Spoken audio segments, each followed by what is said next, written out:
Hello, 4C divers, and welcome to Facebook Live.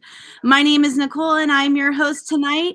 It is Sea Turtle Month here at 4C, and of course, we like to bring in our experts to give us lots of information about the sea turtles we love to go scuba diving with. So say hello to everybody from Gumbo Limbo. Hi, guys. Hey. Hello. All right, so before we let them start their presentation, let's check in. Let's see how everyone's doing. Write in the comments section below where you're listening in from. Give us a hello. Give us a sea turtle emoji. Well, they don't really have one of those, but you can give us a turtle emoji. Give us a thumbs up if you like the presentation, a heart or a smiley face. Let us know you're enjoying this presentation tonight. Also, let's check in. If you registered on our Eventbrite, you are going to be put into a drawing to get a Adopt a Sea Turtle packet with Gumbo Limbo. So we're going to be sponsoring that as 4C. And you guys can get into that drawing by going to www.force-e.com. Go to the event section, scroll down, find tonight's presentation, and click there, register before 6:45, and then we'll put your name in for this live drawing later after the presentation. All righty. So like I said, it is Sea Turtle Month here at 4C. And the reason why we pick March is because that is the start of nesting season here in South Florida. And we brought in the experts who are going to tell you a little bit about what it is to be a nesting sea turtle here in South Florida, and also what happens if you get sick or injured here in South Florida. Where can we take our sea turtles to get them the help that they need? Well, right here in our backyard in Boca Raton at Gumbo Limbo. So we're going to go ahead and we're going to turn it over to the two people on the screen here. They're going to introduce themselves, and then they're going to take us through a great presentation about sea turtles in Gumbo Limbo. All right, guys, take it away. Well, hi, I'm David Anderson, the Sea Turtle Conservation Coordinator in charge of our nesting beach here for our 5 miles of Boca Raton. And I'm Caitlin Bovary. I'm the Sea Turtle Rehabilitation Assistant Coordinator. So I help manage all of our treatments and cases that we have coming into our facility. And we've got a presentation kind of a bit about all of the sea turtle things that we do here at Gumbo Limbo Nature Center. And then we're going to give you guys a little bit of a tour of our rehab facility, and you'll get to actually see some of our patients. So David's going to start it off with some interesting information about nesting season, and I'll see you guys in a little bit. All right. Just this right here. You don't, just behind. Oh, okay. All right. So hi, everybody. Hope everybody's doing well. Caitlin's going to step out into rehab, so I'm going to stay in here and tell you a little bit about our Sea Turtle Conservation Program, and then I'll turn it over to her to tell you more about our Sea Turtle Rehabilitation Facility and some of the patients that we have here and how we treat those patients. But first, a little information about sea turtles in general. There are 7 sea turtles of species in the world. As you can see on the screen, the flatback, olive ridley, leatherback, green turtle, hawksbill, Kemp's ridley, and loggerhead sea turtle. Of those 7 species, 5 of those sea turtles can be found in and around Florida's waters: the leatherback, loggerhead, green, Kemp's, and hawksbill. And of those 5, 3 primarily nest on Southeast Florida's beaches: the leatherback, loggerhead, and green. So my job with the staff that I work with is to go out every single morning at sunrise during the sea turtle nesting season, which is March 1st to October 31st, and monitor our 5 miles of beach here in Boca Raton, Florida, looking for all the sea turtle nesting activity that happened the night before. And that sea turtle nesting activity is in the form of sea turtle tracks in the sand, where the female has come out of the water overnight to nest, or sometimes she doesn't nest. So you can see on the screen, there may be what we call a false crawl or a non-nesting emergence, where she just came up and decided not to nest. Maybe she was disturbed. Maybe it just wasn't the right location for her. And on the right side of the screen, where she did nest, where some sand is disturbed, where she has covered her eggs and buried them in the sand. So we will take data on both of those situations, the false crawl and the nest. So it's a very data intense job. We collect, enter, and analyze data using GIS and handheld computers on the beach, and producing all kinds of maps, and so we can do research and analyses for nesting trends here in Boca Raton. And we know which species came up out of the water overnight depending on the track they left in the sand. So each of the three species leaves a very distinct and different looking sea turtle track. So it's actually pretty simple to determine whether or not the turtle that came out overnight was a leatherback, loggerhead, and green.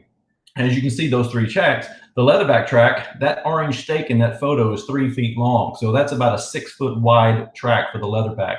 And the loggerhead is a much smaller track with an alternating gait. So you can see these alternating comma-shaped flipper marks. And the green sea turtle, similar to the leatherback, but usually opposite portions of the sea turtle nesting season, and smaller than the leatherback as well. So when we start the sea turtle nesting season, like we are doing now in March, we should expect to get leatherback nests. And we've already gotten 2 here in Boca Raton this year. And there's several of them more, of course, up and down the coast of Florida. Sometimes they even nest as early as February. But March, April, May, and even into June, we get leatherback nests. Then here in Boca, we normally get about 15 to 20 leatherback nests a year. We are at the southern end of the leatherback nesting range for the most part. So a good year for us is 20 or more. So we like to see a lot of leatherbacks. April, May, and June, we start to get loggerhead nesting all the way through August. And it's the most common nesting turtle here in Florida. And we normally get about 800 or 900 loggerhead nests. At least we have of late. Last year we had 756, so we hope to get more than that this year. But it is the most common nesting turtles. You can see by the numbers and the trends throughout the year. We do get hundreds and hundreds of loggerhead nests per year. And then June, July, and August, and even into September, we get green sea turtle nests. And green sea turtles, we have a cyclical nesting pattern. That is, you can see the data is high nesting year, low nesting year, high nesting year, and low nesting year. Last year was considered a low year with 132. So we are expecting a very busy green sea turtle nesting season. So even though this is 5 miles of data, it does reflect trends throughout the state, whether or not there's an increase in nesting, decrease in nesting. Everybody's kind of seeing the exact same patterns, regardless of the beach that's being monitored throughout the state. Now, that's enough about nesting, because here we are in a rehab facility tonight, and we often, get calls if there's a sick or an injured turtle out there. And usually that turtle, if it is sick and injured, is either going to be floating in the water, or it may even be washed ashore. So it's usually people like yourself who discover these animals that are floating or washed ashore, either from a boat or on the beach or wherever you may be, and of course call the proper authorities, being FWC or us, and we rush out, of course, to rescue these animals and bring them back to places like Gumbo Limbo. These events are referred to as strandings, whenever a turtle is in distress and is either floating or washed ashore. So if you happen to find one, please remember this information here. You can call FWC. The easiest way to remember FWC's number is star FWC, but there is a 888-404 FWCC number on your screen. You can call Gumbo Limbo's emergency hotline. We answer it 24 hours a day, all holidays, so no matter when. You can call that 561-212-8691, and be prepared to answer the following questions. We need to know exactly where the animal is, because after all, we're going to come out to try to get it. Is it alive or is it dead? The approximate size of it, because we need to be prepared with equipment we're going to take, and how big of a bin, how big of a net do we need? And is it marked with spray paint? Because actually, turtles are usually documented, if they're dead, that is, with orange spray paint, and we don't want to count that turtle twice. And what is the location of the closest point to the turtle? In other words, how can we access that turtle? How can we access the beach or the waterway in which that turtle was found? So the stranding data is very important. I mean, we go out, we collect, the date, the species, the location, we'll take all the measurements of how large the turtle is, what condition it's in, and of course, information on all anomalies. And we fill out lots of forms and turn them into FWC, the Florida Sea Turtle Stranding and Salvage Network, that documents all of these strandings across the state. So biologists like ourselves are all permitted to go out and respond to these events and record this data. And this data is very important because it helps identify mortality factors, why turtles are getting sick and injured, and therefore help develop recovery actions. Now, last year, the state of Florida, you can see for 2020, there was a total of 2,748 strandings. Majority of those are green sea turtles. And we often get asked, well, why so many green sea turtles are strandings? After all, loggerheads are the most common nesting turtle. Well, green sea turtles, their particular life stage brings them close to the coast or even in the intercoastal. So we get a lot of juvenile green sea turtles that strand. And Caitlin will tell you more about that and the reasons why, whether they boat strikes or fibropapilloma disease or what have you. But there's so many green sea turtles feeding and foraging in the intercoastal waterway or just offshore, then therefore they're most likely going to be the ones to get into trouble with human interaction, for example. So we see a lot of juvenile greens here at our nature center, and of course at all the rehabilitation facilities across the state. And this year, as you can see from this graph, 2021, there's already been a little bit of an increase in strandings at this time this year compared to the last 5 and 10 year averages. So we have actually seen an increase in the strandings lately, and therefore we have a full house here at Rehab. So Caitlin will tell you all about some of our patients and exactly how many we have here at Rehab. In Palm Beach County specifically, last year, once again, the data reflects the rest of the state for the most part. Majority of the stranded sea turtles are green sea turtles. 70%, in fact, for Palm Beach County last year, 116 total. This year, just like that state graph showed, there's been an uptick in sea turtle strandings. And so, once again, we have a full house here at Gumbo Limbo. We've been getting a call almost on a daily basis to either receive a sick or injured turtle or go out and rescue one. So live strandings are rescued and transported to permitted facilities like Gumbo Limbo Nature Center. And of course, Caitlin will give you a tour of our facility in just a few minutes. There are 16 permitted state rehabilitation facilities across the state. And we are, of course, one of those that accept sea turtles with the fibropapilloma disease. And Caitlin will elaborate a lot more on that. So I told you my part was going to be pretty quick, tell you a little bit about nesting, introduce you to strandings and how strandings occur, and why we have some of the turtles here at Gumbo Limbo's rehabilitation facility. And now I'm going to turn it over to her to tell you more about our rehab center. So thank you for listening, and I'll see you again here in a few minutes.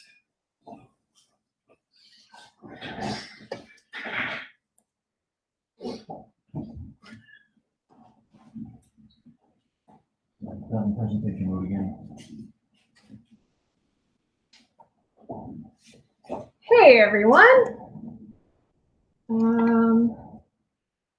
Uh-oh. Nicole, are you still seeing this? Yes, we can still see you, but we don't see the PowerPoint. Oh, okay. Let's fix that.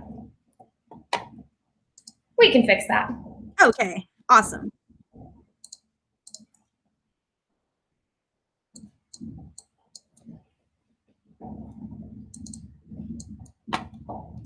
All right, you should have it again.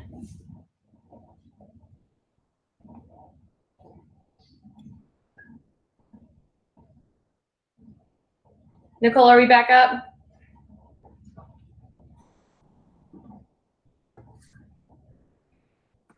Yep, you're back up. Go ahead, Caitlin. Wonderful. Well, thank you guys. Sorry for the brief technical glitch there. We have a full house here in Rehab. Right? David was right. Our rehab facility here at Gumbo Limbo has been up and running since 2010.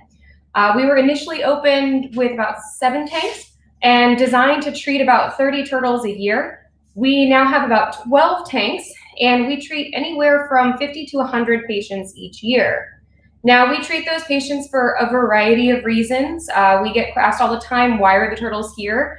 And I'm going to go through a whole bunch of reasons, but they kind of fall into 3 main categories, with trauma, marine debris, and diseases really making up the bulk of the reasons why our turtles end up in our facility. Now, we have 12 tanks today, and I have 31 sea turtles under our care at the moment. So they're a little cozy. Some of them are sharing. You'll get to see that in a little bit.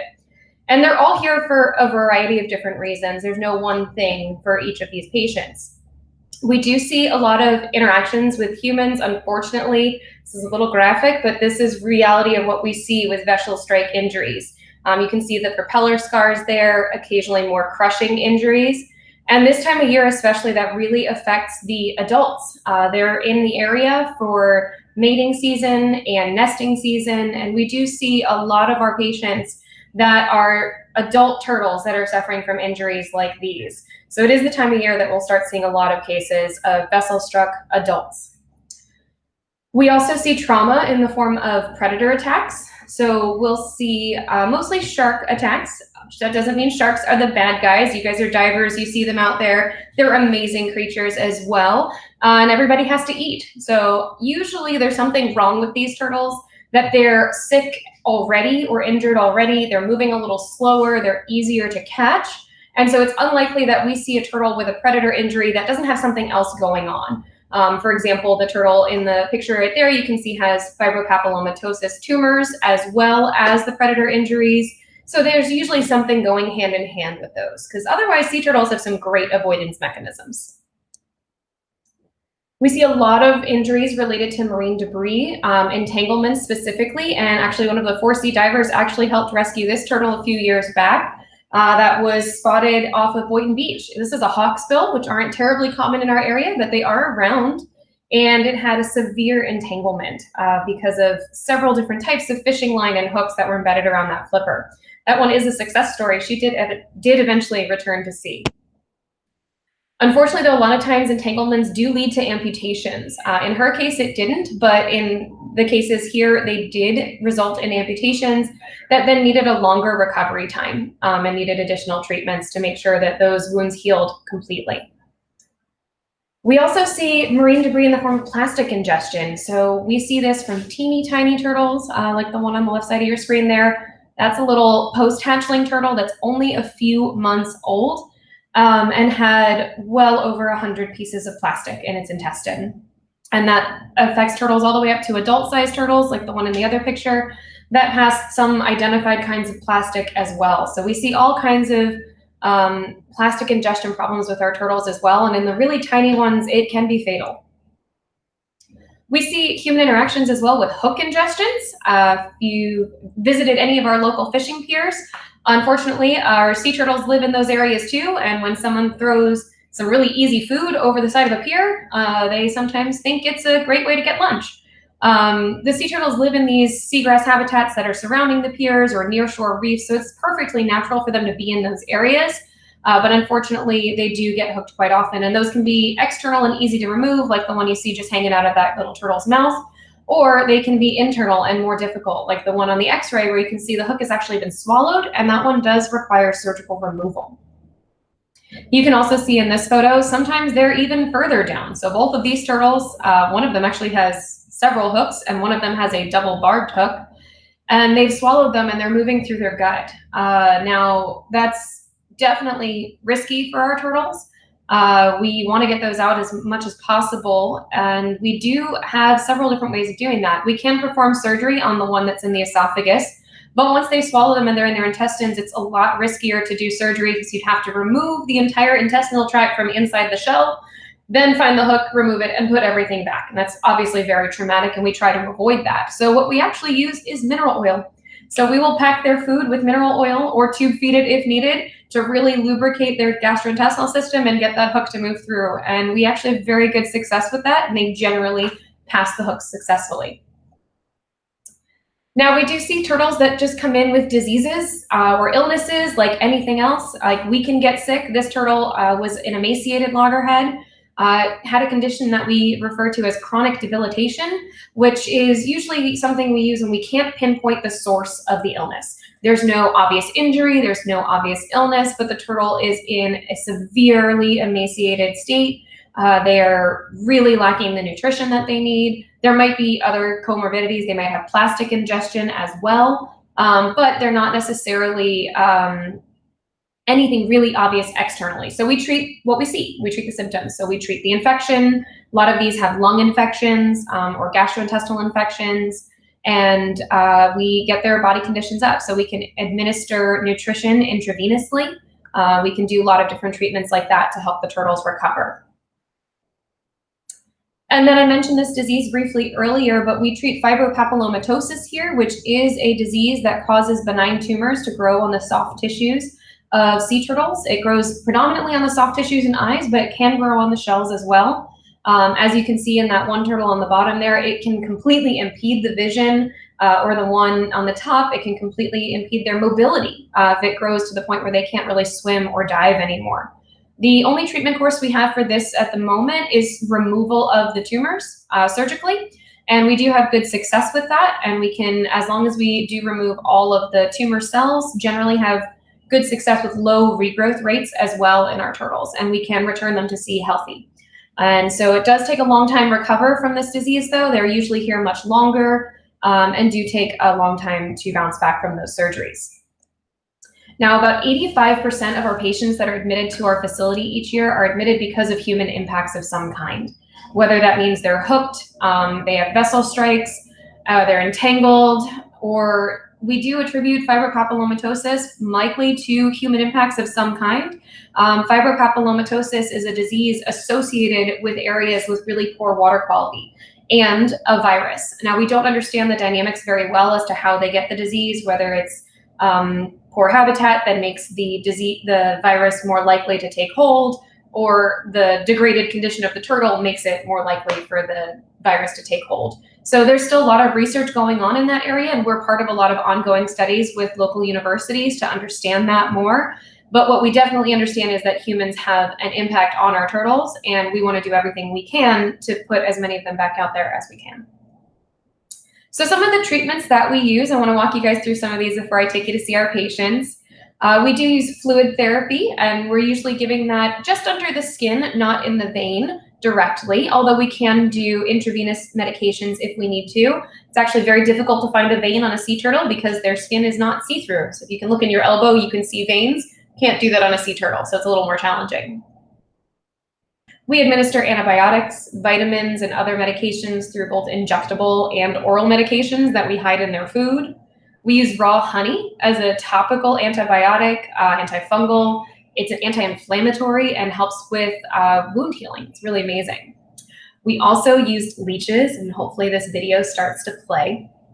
And you guys can see the leech in action there, and that really helps on swollen tissue. So those entanglements, leeches actually help bring down the inflammation by removing the blood, obviously, but also injecting an anticoagulant, and then those wounds will continue to drain. So we use some pretty interesting methods as well. We also use maggots. Medicinal maggots are a thing. One can buy medicinal maggots, and we use a stocking to keep the maggots where they belong on a particular wound. And what those maggots will do is they'll remove and debride all of the dead tissue. And by doing so, help the wound heal a lot faster in a lot less of a traumatic way for the turtle. Now, when we do need to, we do perform surgeries. We're really fortunate that you can see behind me now, we're in our surgical room right now. So this is actually a new addition. Thankfully, while we've been closed, unfortunately, due to the ongoing pandemic, we were able to make some improvements to our small treatment room, expand it a little bit, and allow us to be able to do surgical treatments on site. Prior to that, we did rely on a partnership with the Palm Beach Zoo, but this is way better for our animals, way better for our staff, and way less stressful. We do have to put them under anesthesia for surgery. So you can see that on the bottom picture, we're breathing for that turtle, and we're breathing in some anesthetic as well so that they're not conscious for the procedures. And then that takes obviously monitoring on the back end of surgery to make sure they wake up. And so the 4 turtles that you can see under the little heat lamps, they all just had surgery. They're all starting to slowly wake up from the anesthesia, and that recovery process usually takes most of the day. Now, ultimately, obviously, the goal is to release our turtles. Hopefully, some of you have been able to see this. We've been going live on Facebook with our sea turtle releases as much as we can this year. We actually just had one earlier this week, so if you're interested, you can head back to our page and check that out when this is over. Our turtles go back to sea in a variety of ways. Sometimes we do have to take them on boats offshore, especially when they're tiny turtles, like you can see in that picture. Those turtles need to be returned to the sargassum. So you can see that weed line there in the bottom of the picture. That's where we need to return those turtles because that's the appropriate habitat for them. Some of our turtles we do have to carry into the water, like you can see on the right there with Emily and Teal. They're returning 2 of our juvenile greens to sea, and we just want to help them out, get them past the waves because they're a little smaller. They're not used to crawling through waves like adults are. And then sometimes we're fortunate enough to be able to have public releases. We all can't wait for the day that we can do this again and have hundreds of folks join us on the beaches to release our turtles and send them back to sea with a big cheer. Those are always amazing events, and we're sad that we can't do them right now, but they're pretty incredible. So hopefully we'll get to do those again someday. And in the meantime, we're streaming live on Facebook as often as we can to share those with you guys. So David did a really awesome job of going through this, but just to bring it home again, if you ever do find a dead or injured sea turtle, you always want to call Florida Fish and Wildlife first. But we do have a 24-hour sea turtle emergency line that you're welcome to call as well, especially if you're in our area. We'll answer 24/7 on that number. And it's always good to be prepared to answer a few questions about the turtle, like where are you? Is the turtle alive or dead? Approximately the size. I usually like to ask people if it's the size of your home or a dinner plate or a bike tire, something that kind of relates so I can get an idea of how big the turtle is. Like David said before, if it's marked with spray paint, because if it is a deceased turtle, we do mark those with spray paint if we're aware of them and they're going to be removed at a later time. And then what's the closest way to get on the beach? Because just because you're on the beach or on the water doesn't mean we can get there. So it's really a good thing for us if you know the area to help us out with that information. And we get turtles big and small, washing up on land, floating in marinas. We get reports from boats, from beaches. So we're always happy to help no matter what the situation is. And we hope you're willing to help too. So things you guys can do to help our sea turtles is making sure we're disposing of trash properly and reduce, reuse, recycle. But the big one that we're focusing on these days is refusing plastic and refusing those single-use plastics that do unfortunately end up in our waterways and get confused with food items for our sea turtles especially. There's some other suggestions on here as well for reducing plastics, but some of the other things that you guys can do to help in our area as divers are underwater beach cleanups. If you're involved in any of the underwater pier cleanups or things like that, that's something that's really important as well, because that debris then tangles those turtles and then they get trapped underwater. So as divers specifically, that's something that you guys can definitely help with. And I know the Deerfield Pier organizes a cleanup every year, and I think so does the Juneau Pier. So you can always talk to those folks and get involved in those types of efforts as well. And then just reporting things if you see them, if you see anyone harassing turtles, or if you see sick or injured ones. It's always better to ask to report that so that the experts can come out and help, because you never want to accidentally do more harm than good by trying to remove an entanglement without a sea turtle medical expert there. If you remove those entanglements too soon, you could accidentally open up a vessel, and that turtle could have more injuries as a result of removing the line rather than leaving it intact and just getting it the right medical help that it needs. And with that, I think we're going to try to transition now over to doing a tour of rehab. If you guys have questions, please go ahead and put those in the comments. And I think Nicole's going to help me out and ask some of those as we're going around here. And I think I'm going to try to flip the camera around right now. So guys, bear with me for just a second while I do that and get ready to do our tour.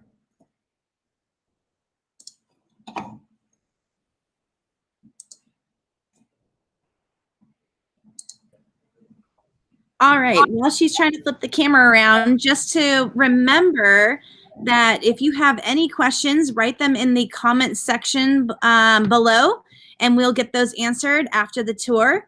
And if you are not aware, oh, yep, your camera's flipped, Caitlin.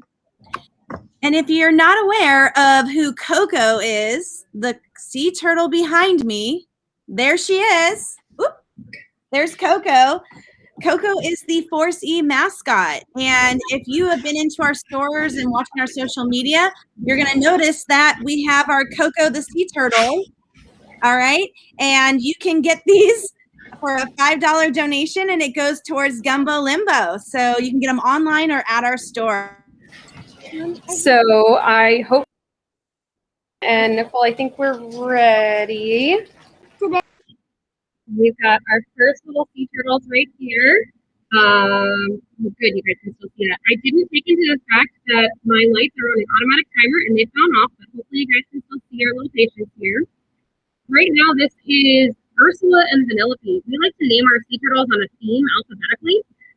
And we were on a Disney theme, but like I said earlier, we have quite a few patients right now. I have 31 turtles under our care right now. We've actually had 30 sea turtle patients come in the last 3 weeks. And so it's been quite busy. And so we started with Abu and we ended with Zazu, and we're already through our Disney theme. But you're going to meet some Disney patients right now, and they're all going to look very much like this. So Ursula and Vanellope are doing a great job of showing you what their shell looks like. And that's because these turtles were chronic debilitated, but maybe also a little bit cold stunned. Now, I didn't talk about cold stun, but that was a big topic this year all around the country. In Texas and New England, they had thousands of turtles that were cold stunned and they were shocked by the cold environment and washing up on shore in a hypothermic state. Now, when that happens, they are unable to move. They're not able to pick up their heads to breathe, and they just float at the surface. And so what happened with these turtles is they had barnacles growing all over their carapace.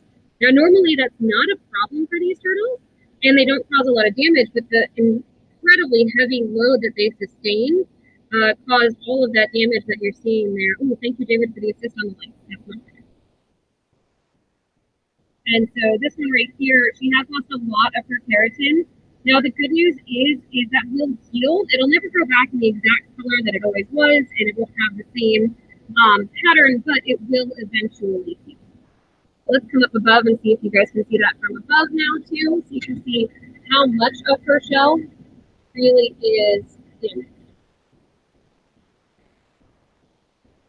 And so they have some tank mates over here as well with Wendy, who looks much better. You can see kind of where those barnacle scars are on her, but she has lost significantly less of her keratin so far. And then also way over in the corner here, we've got Scar. So Scar is much smaller juvenile green sea turtle.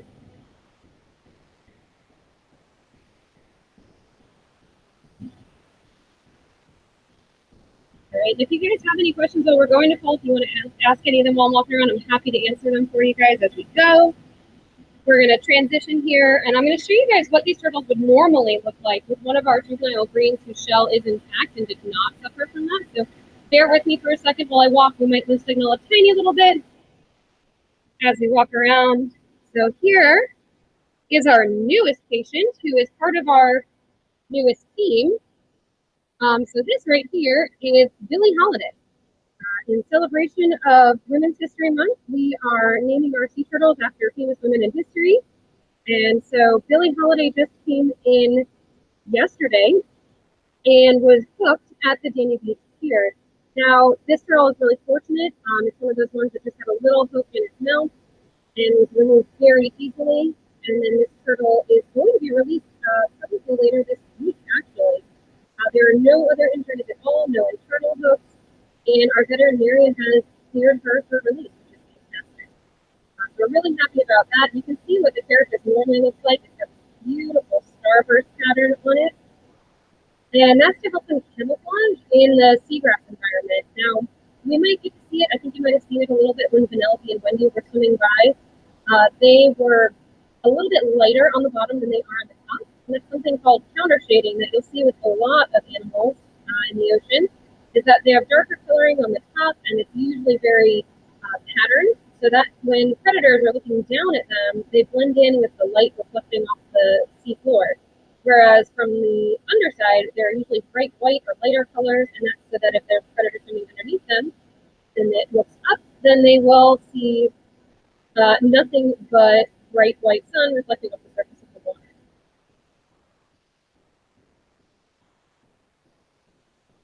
All right, I'm going to hop over to another juvenile green sea turtle that's nearby right here. This is Uranium. Uranium is actually from our last team, so she's been here for a little while with us. And you can actually see, I'm going to come a little closer here. You see Uranium has a little crack on her head there. And Uranium is actually a sea turtle that was struck by a boat. So she is a vessel strike injury, and she has a boat strike to her head, and is also why her flipper is partially amputated there. Now, Uranium is expected to make a full recovery, but she is having a little bit of trouble diving, so we're giving her some time to acclimate to some shallow water, and we tempt her with food to get her to swim towards the bottom. She's resting right now because it is the evening, so this isn't terribly surprising that she's a little inactive right now. She was much more active earlier today when we were working with her doing jaw exercises to strengthen her jaw to make sure that she will be ready to return to sea. Now, these are all green sea turtles that I've shown you so far, and none of them have the fibrocapillomatosis disease that I was talking about earlier. I'm going to take you to see another green sea turtle that is a little bit older. And I'll give you a glimpse of our whole rehabilitation facility while we head over there right now. We can say hi to David. Hi, David. And we're going to come over here to say hi to Nala. Now, Nala is one of our turtles from our Disney theme. And she is also a green sea turtle, still a juvenile, but much larger. And you can see on her eyes, she is one of those turtles that is suffering from fibropapillomatosis. So Nala will have surgery to remove those tumors. The good news is she has great body condition, so we'll be able to do surgery pretty soon. And we're expecting her to make a full recovery very quickly. This is a much larger juvenile. She is somewhere around, how much does she weigh? She weighs about 75 pounds. And so does her neighbor, Zazu. Now, Zazu has probably one of the most beautiful shells I've ever seen on a green sea turtle. It looks more like a hawksbill. And really, really stunning carapace there. There is a little bit of a patch missing there. And she does have a lot of gas in her gastrointestinal system, which is why she's kind of floating a little bit, but she is able to get under the surface of the water. We suspect actually that Zazu is probably a vessel strike as well. Now there's no propeller strike or there's no crack in her shell, so she's fortunate in that aspect.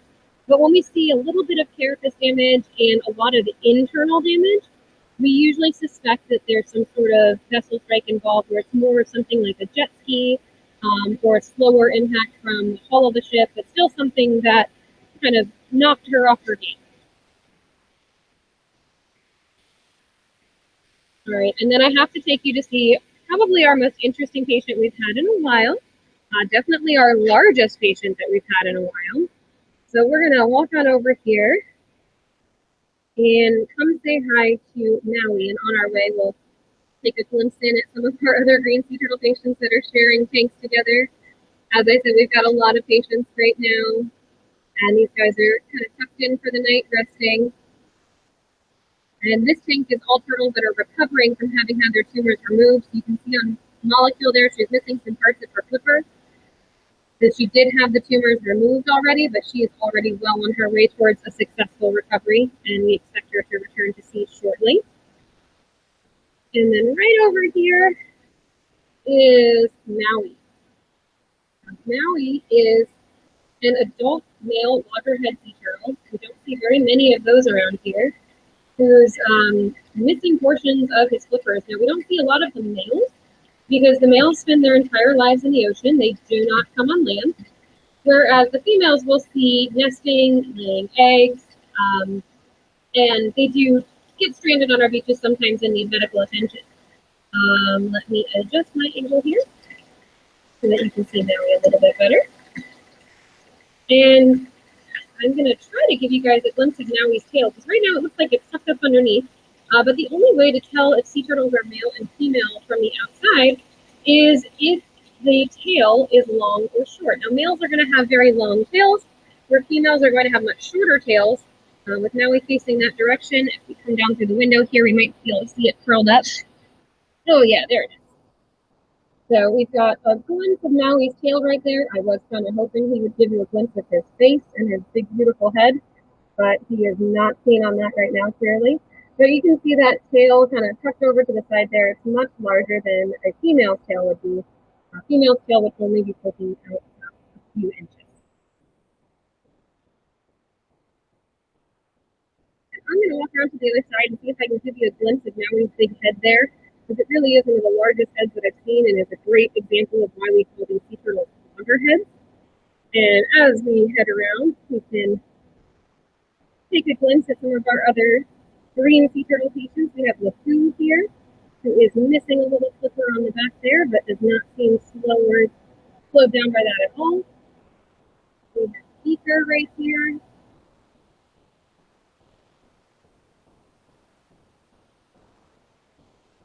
Gaston.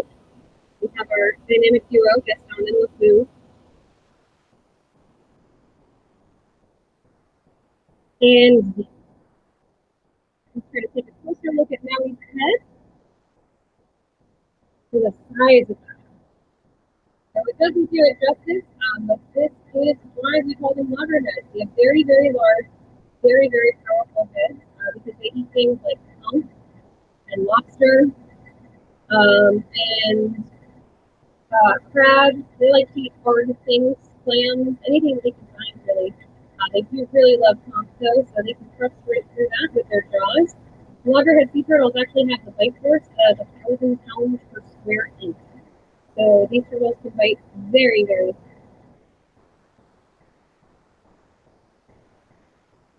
And then last but not least, I think you can see my favorite patient right now. She's named after a pretty famous woman, named after Amelia Earhart. So this is our lovely Amelia Earhart. She is a subadult loggerhead. And you can see those barnacles are covering her shell. Now, lucky for her, she's not going to have a very injured carapace because of that. She will have all of those barnacles removed, and her keratin should not be damaged like the little brain sea turtles you saw. For her, this is more an indication that she's been sick for some time. So she's usually pretty inactive. She's definitely hungry, though. She's been a voracious eater the last couple days that she's been with us. And so we are cautiously optimistic that she will recover. This is one of those turtles that I mentioned earlier is chronic debilitated. We don't necessarily know what caused this for her, but we are treating her for several internal infections.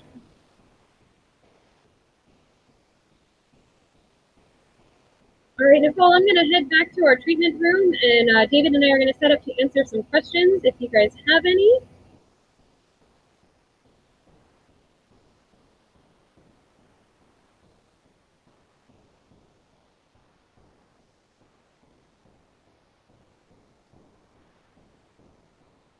Oops.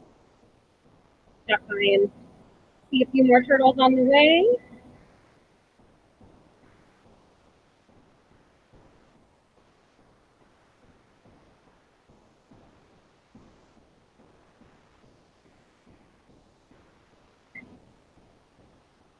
When we're right back in, I can give you a little tour of our treatment room. So we have our exam table here with an x-ray machine and a schematic of our rehab facility that shows you just how many sea turtles we have right now, as well as all of our patient records, our anesthesia machine, and our surgical laser, which help us do all of our procedures.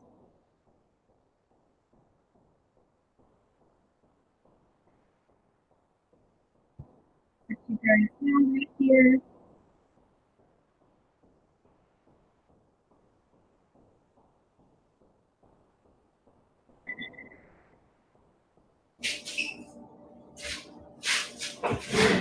Oh, I don't think I can hear you. I'm so sorry. I don't think I could hear you if you were asking questions while we were walking around. Nope. No. I let you do the tour, and then we're going to do questions. So Fabulous. Let me flip you back around so you can see us. Well, this is a first for a Facebook Live. We had some great shots of some of the sea turtles, some patients here. So that was awesome. I'm glad you guys enjoyed it. Yeah, we're lucky we could show you that tonight. Now we know that it gets dark around this time. And we do have some questions coming in. Wonderful.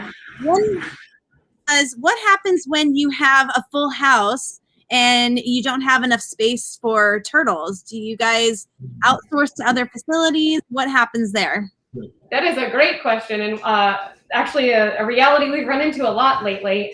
So we really do work very closely with Florida Fish and Wildlife and all of the other rehabilitation centers in the area to coordinate to make sure that those turtles get to the care that they need if we're full or if another facility is full. So David showed you that map of like the 16 facilities in the state of Florida. We all really come together and work really closely with FWC. As you can see, another strategy was also to divide tanks when they're small turtles and let them share. Luckily, green sea turtles are most of what we see in our facility, and they're pretty tolerant of hanging out with other green sea turtles. Loggerheads and hawksbills, on the other hand, and Kemp's Ridleys, which we do see occasionally, are not so keen on sharing. So it depends on the species. We can kind of trade spaces with other facilities and and create space as we need. If we got truly desperate, we could also set up temporary tank situations, but we do try to avoid that if we need to. And we're really fortunate as well that our Aquarius team has some additional tank space that we can kind of lean on them now and then as well. And what is the biggest sea turtle that you've had to date in the rehab, and were you able to release that turtle? I think it's Maui. I'm pretty sure it's Maui. Maui is 320 pounds, and he's missing a flipper, so he should be heavier than that. So I do think that Maui's the largest turtle, at least that I remember. Yeah. Here. That I'm aware of, and we are definitely optimistic that Maui will be returning to sea. We're also hopeful that Maui will return to sea with a transmitter, and we'll be able to see where he goes, which would be pretty amazing. That's great. So if that's your biggest turtle, clearly you haven't had any leatherbacks. Are you guys or any other facilities able to take in any leatherbacks? Not really. Leatherbacks are tricky. Leatherbacks are, as their name says, leathered backed. So they're soft shelled, which means they injure easily. So they also are pelagic animals, and they are incredibly large. I think David told you guys some fun facts about leatherbacks earlier and how big they can get. As one can imagine, I don't really have space for a 13-foot sea turtle in an 8-foot tank. We do have one 20-foot tank available, so we absolutely could rehabilitate a leatherback if we needed to. But generally, the best course of action for those sea turtles is just to get them back in the ocean as fast as possible. So a lot of rehabilitation work on leatherbacks happens on the beach, just to secure a wound and get them back to sea. But they very rarely strand in our area alive, unfortunately, because they do live out in very deep water, very far from shore. They're only really close to shore when they are laying eggs, and that's for a brief period of time. Personally, the only leatherbacks I've ever seen stranded have been deceased, because they usually are deeply entangled in gear and didn't survive that entanglement, or they were injured so far from shore that they don't wash up in time for us to do anything about it. So we haven't treated adult leatherbacks, but we have treated juvenile leatherbacks. They're equally difficult to care for in a captive setting. Leatherbacks just are not the most receptive to the rehabilitation environment. It's too stressful for them. We don't know exactly why that is, but it is a hazard of working with those turtles. So we don't generally have leatherbacks in our hospital. What we have, and we have released a few successfully, but their turnaround time is usually pretty quick. Did we have a little trouble? Re-enter the link. Uh-oh.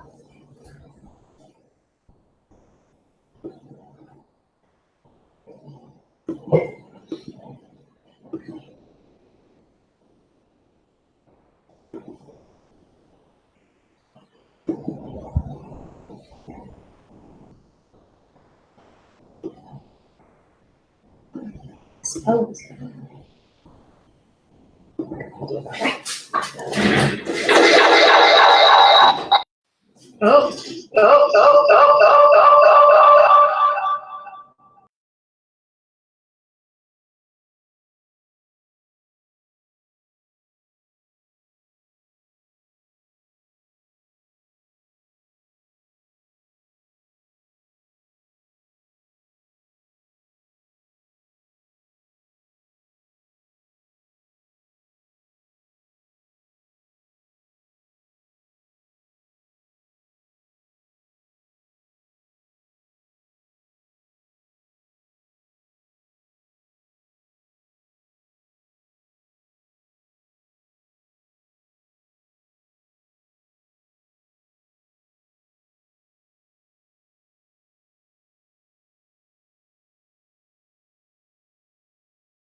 Are we back?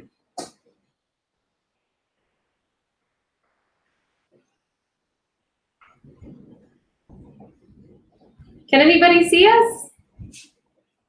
It looks like we're back. Comment if you guys see us. I don't see Nicole.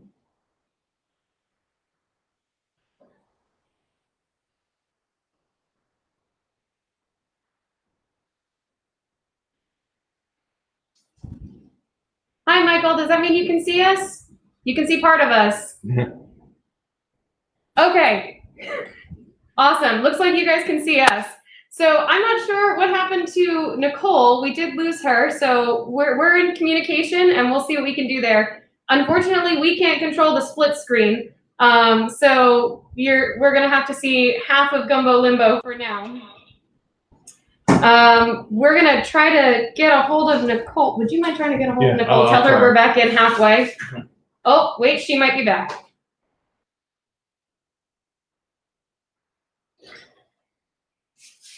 All right, well, while we're waiting for Nicole to come back, I'm just going to answer some of the questions that I can see here. I know we were talking about leatherbacks and rehabilitating leatherbacks, and that's a really difficult thing for us to do. I can see the comments on the side of the screen. Absolutely, guys. Go ahead and put some questions in there. I'm going to scroll back and see some of them. I think I saw one earlier that Maui, someone asked how they were interested in getting involved. So I see someone asked, how old is Maui? So Maui is an adult loggerhead sea turtle. We don't know exactly how old that means he is, but that means he's at least 25 to 35 years old. Now, based on the size of his head, the size of his carapace, we're estimating that he's much older than that. As far as we know, sea turtles can live well over 80 to 100 years. So it's very possible that that turtle is pretty old. We don't have an exact way of aging them while they are living that I'm aware of yet, but I'm sure researchers are developing it. Deceased turtles, we can actually age by the diameter of some of their flipper bones when they are removed. So otherwise, you can tell approximate age based on the length of their shell, their body weight, and the species of the turtle. And then, dude, do you want to talk about some of the ways they can get involved at Gumbo Limbo? Well, you can always go to our website and of course, like our Facebook page and see all kinds of information about how to get involved. And when we do reopen, there's volunteer opportunities. There's a link on our website, how to become a volunteer.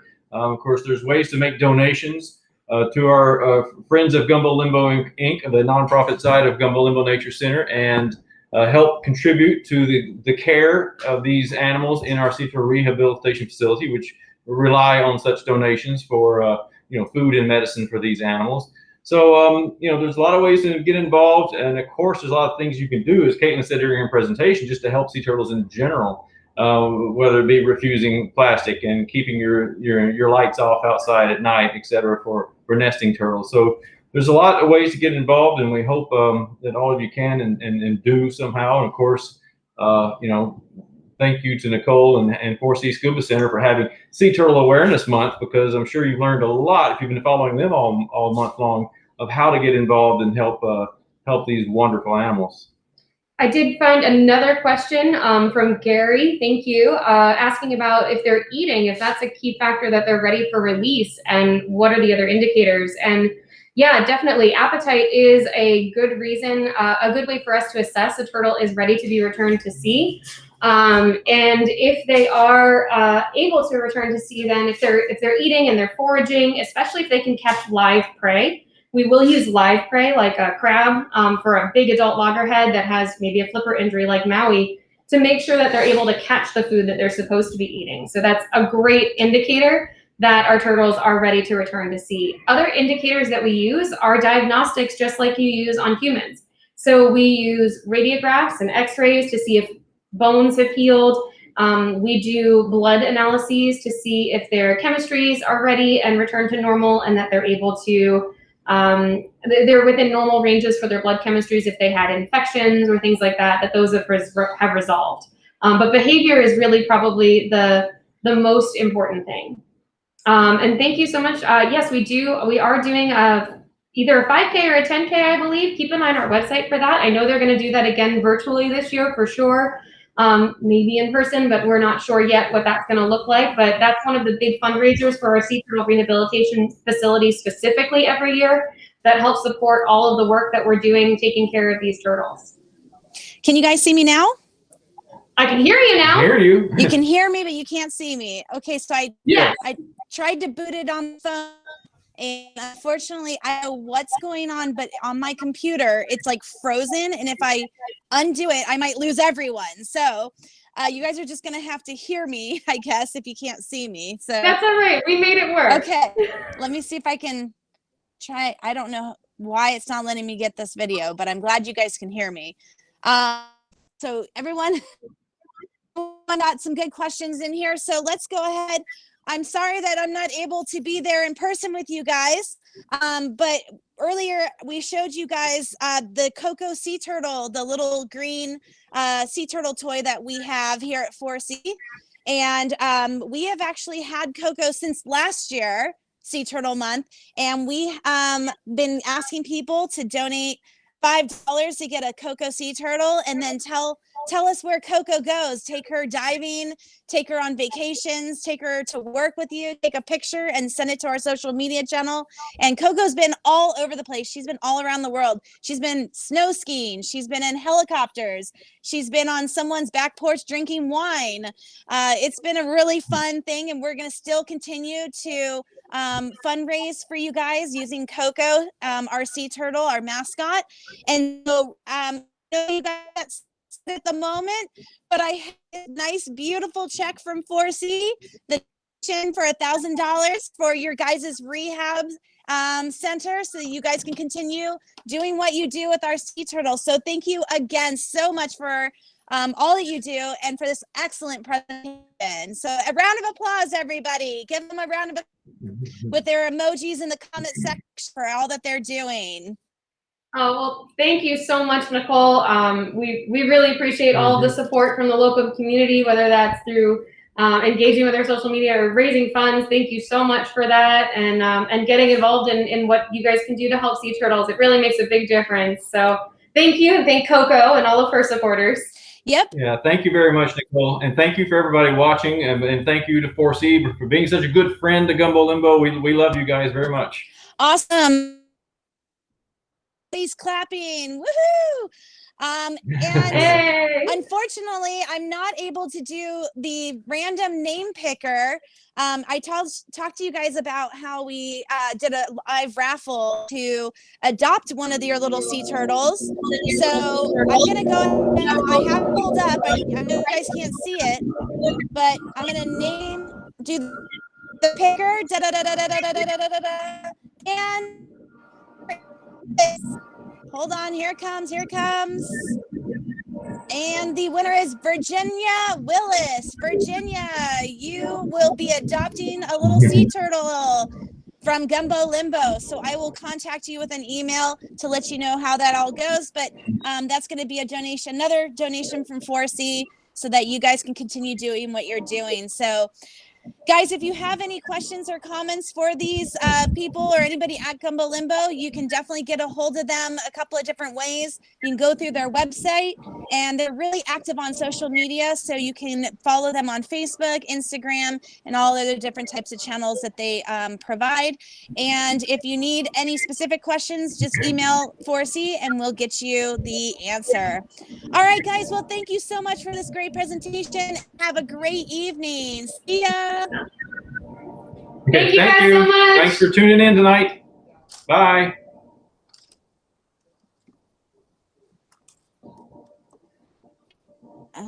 Let's see. Do you guys have a stop button on your end? I do not. So maybe try to close the window, I guess, and give it a go. I can end us